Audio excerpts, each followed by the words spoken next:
आज हम लोग करते हैं क्वेश्चन नंबर 17, जिसमें कहा गया है कि bullet of mass 50 gram is fired from below into the bob of mass 450 gram of a long simple pendulum as shown in figure.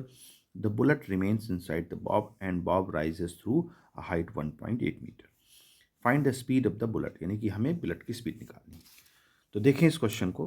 Question number 17 में ये कहा गया है कि एक बॉब जो है लटका हुआ है सिंपल पेंडुलम के फॉर्म में, और यहाँ से एक बुलेट जो है इस पर स्ट्राइक करती है।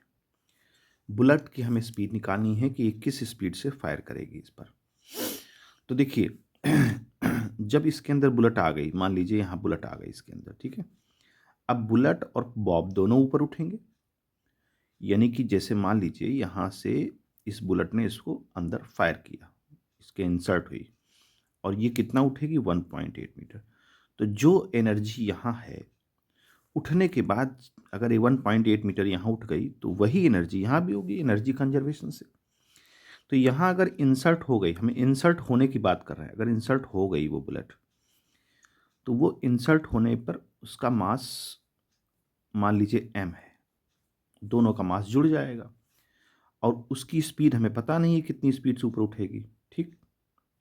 इंसर्ट होने के बाद की बात कर रहे हैं, इंसर्ट होने के बाद किस स्पीड से उठेगी हमें नहीं पता, लेकिन कितना ऊंचा उठा ये हमें पता है।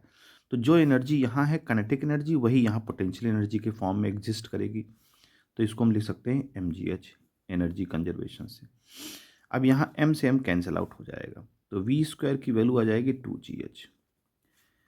2g की वैल्यू 10 है और h वैल्यू है 1.8, यानी कि 36 आएगा।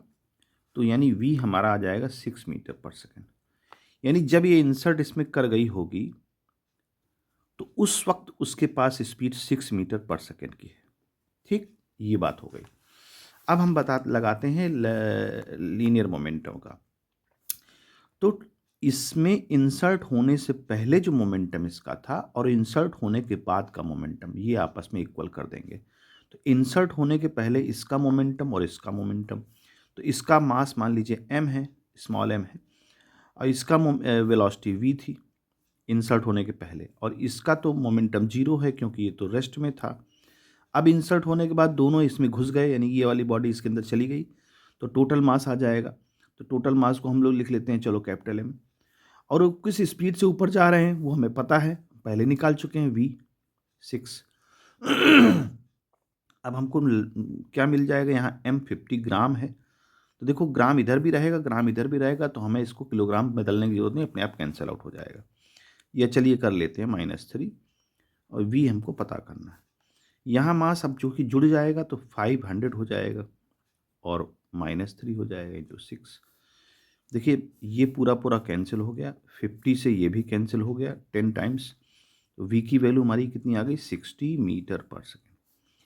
यानी ये जब इंसर्ट कर रहा होगा उसके पहले इसकी स्पीड क्या होगी, 60 मीटर पर सेकेंड। तो इस तरह से इस क्वेश्चन को करते हैं।